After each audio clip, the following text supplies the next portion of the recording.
ลาหวานคนสิมาปลาเยอะแยะเลยมัน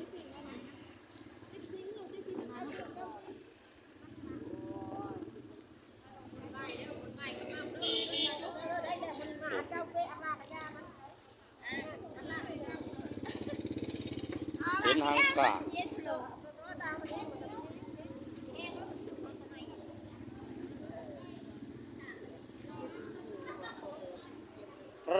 ปลาในตัวใหญ่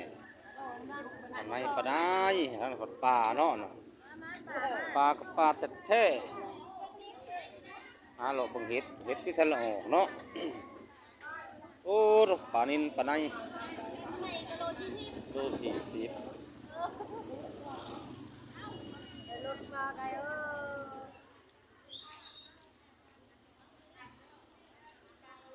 เลาะสะก่อนเห็ดที่ทะเลมีเนาะบ่มีเห็ดปลากับผลไม้เห็ดยังบ่เห็นเห็ดทะเลาะวินใหม่ใหญ่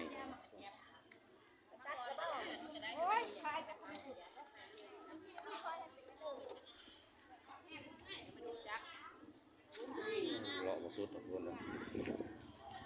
เลาะไปทางพุ่นดีกว่า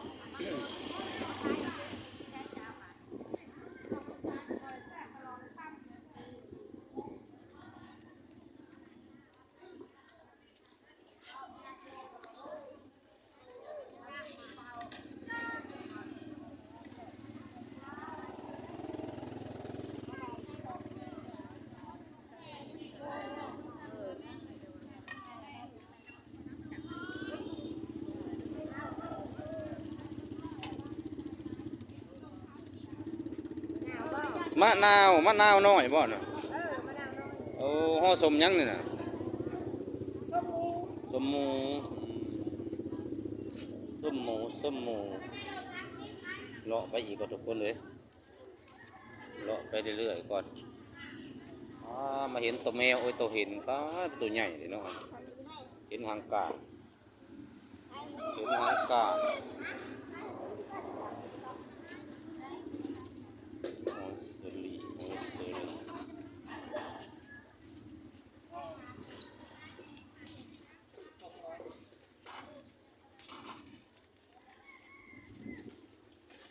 ตลาดซีฟู้ด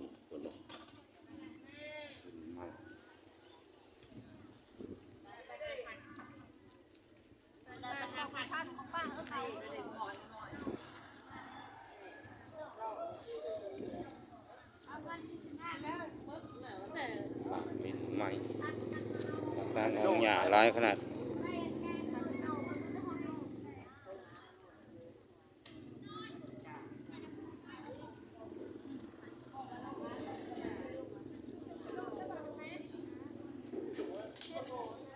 ยังอะไรนะขิงบอก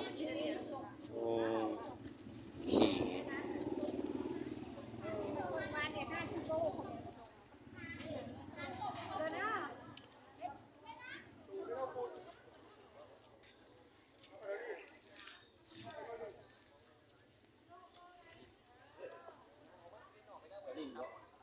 เป็นโลเลยไปแล้วสบาย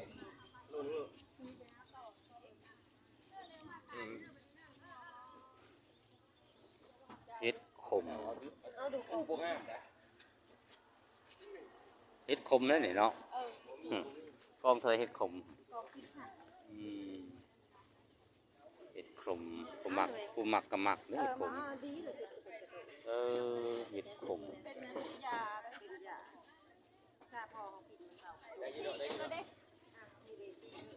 องละ4,000เห็ดขม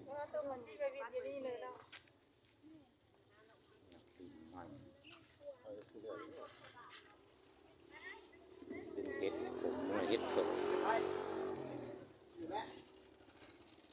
เห็ดขมเป็นหนึ่งบ่เห็ดขมเคยกินอยู่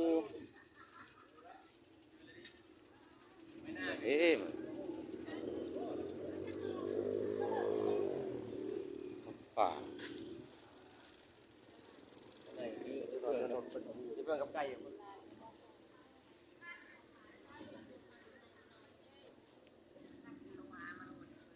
ขายขิงลายมาเถอะ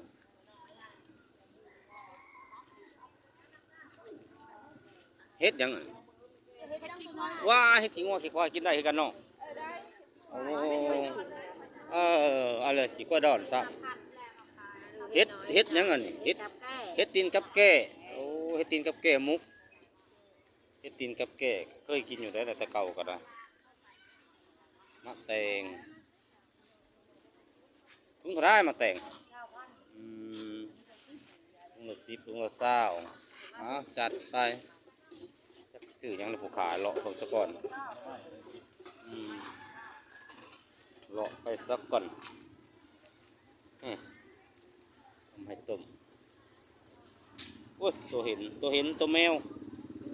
ตัวเห็นทางการเนาะเห็นทางการนั่นก็ปลาพี่น้องปลาไปแล้วตั้งแต่ซื้อแล้ว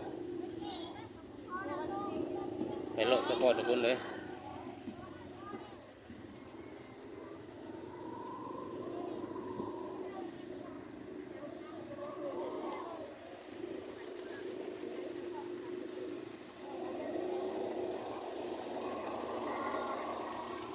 ปิ้งเป็นย่างมุมนะ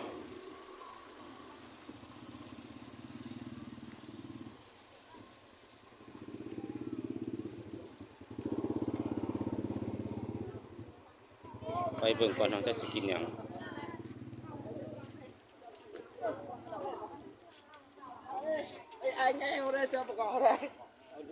มันกระทอกับบลายไปได้มันฝนตกว้าบรรยากาศ